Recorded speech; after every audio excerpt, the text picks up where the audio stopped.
You ever hear a story so wild, so brutally real, it sticks with you for years? This isn't my story, it's my coworker's. But the way it went down, we all watched his whole world fall apart, live, in the break room. And it all started with a butt dial. Let me take you back. This guy, let's call him Mark. He was your average blue-collar dude. Hardworking, decent guy, always early to work, always stayed late, but for months he'd been off. Like, really off. You could see it in his face. The stress wasn't just showing.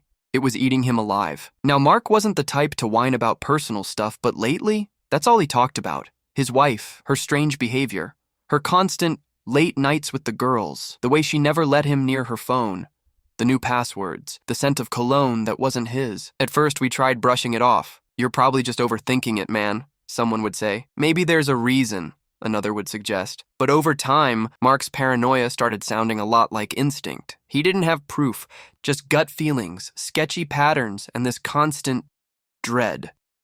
Like he knew something was happening, but couldn't catch it. And that kind of suspicion, it'll rot you from the inside. Fast forward a few weeks.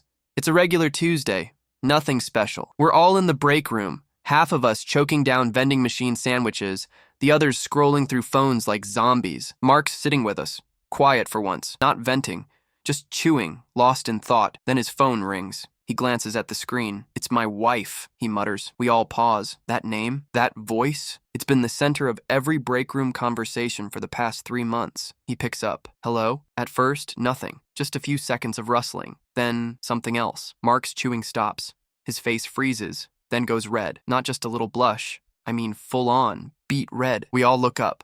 Forks midair. Something's not right. Then he stands up, gripping the phone like it's trying to escape. What the door is this? Are you serious right now? The entire room jumps. Someone knocks over their drink. Mark? What's going on? Someone asks. He doesn't answer, just stares at the phone. His breathing's getting faster. He looks like he might explode, and then he does something that I'll never forget. He slams the phone on the table, presses a button, and says, "Listen to this," on speaker. And we all heard it. The moaning, the groaning, the bed creaking. 2 voices, hers and someone else's. Not whispers, not background noise. Full-blown sex. And it wasn't like some grainy background static. This was live, high-def, front-row tickets to betrayal. Mark's hands were shaking. He kept yelling into the phone, "I can hear you! I can hear you! You cheating!" But they didn't stop. They couldn't hear him. She must have sat on the phone, accidentally called him, and had no clue she was giving a live broadcast. And Mark? He just stood there, red as fire, breathing like he'd run a marathon in hell. No one knew what to say. One guy dropped his sandwich. Another just walked out like his brain couldn't process what it was hearing. Me? I just stared. Because how do you react to something like that? How do you comfort someone when their world collapses in surround sound right in front of their coworkers? After what felt like forever,